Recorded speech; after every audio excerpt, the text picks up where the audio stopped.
بايزيد بستامی رحمت اللہ تعالیٰ علیہ تھے نا، ماں نے کہا تھا رات کو بیٹا مجھے پانی تو پلا. پانی لینے کے لیے گئے تو واپس لوٹ کے آئے نا تو ماں سو گئی. وہ محو استراحت ہو گئی.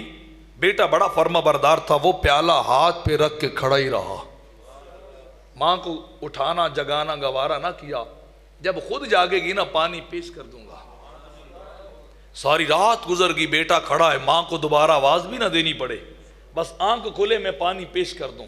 صاحب میں تو نوکر ہوں تیرا. ہائے ہائے ماں میں تو نوکر چاکر ہوں تیرا. وہ ٹھنڈا علاقہ تھا افغانستان کا، کھڑے برف جم گئی. پچھلی رات ماں جاگی، دیکھا بیٹا تن کے کھڑا ہے. پیالہ کھینچنے اس طرح اٹھانے لگی تو تھوڑا سا یہاں سے چمڑا ادھڑ گیا، برف جم گئی، چمڑا ادھڑ گیا، خون نکلا. ماں نے بھاگ کے سینے سے لگایا، میرے بیٹے تو سویا کیوں نہیں تھا؟ تو آرام کر لیتا، میں نے پانی مانگا تھا نا. اماں تو نے ایک بار پانی مانگا تھا، میں نے گوارا نہیں کیا کہ آپ کو جگاؤں. میں نے کہا جب ماں جاگے گی پانی پیش کر دوں گا، جب پانی مانگے گی پیش کر دوں گا.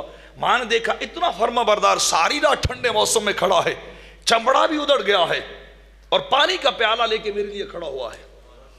ماں نے سینے سے لگایا، عرض کی مالک کی بارگاہ میں، مالک اتنا فرما بردار ہے نا، اسے اولیاء کا تاجدار کر دے،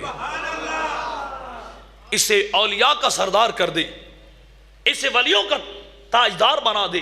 آج تک امت میں ایک مشرب بایزید کا چلتا ہے، دوسرا جنید بغداد کا چلتا ہے، ہر کی انہی کے نقش قدم پہ چلتا ہے. تیرا مشرب کون ہے؟ میں بایزید تیفوریہ ہوں، میں ابو عیسیٰ جیسا ہوں، میں بایزید جیسا ہوں، میں ان کے طریق پہ چلنے والا ہوں، میں ان کے راستے کو فالو کرنے والا ہوں. تو ماں کی دعا نے پکڑا اولیاء کا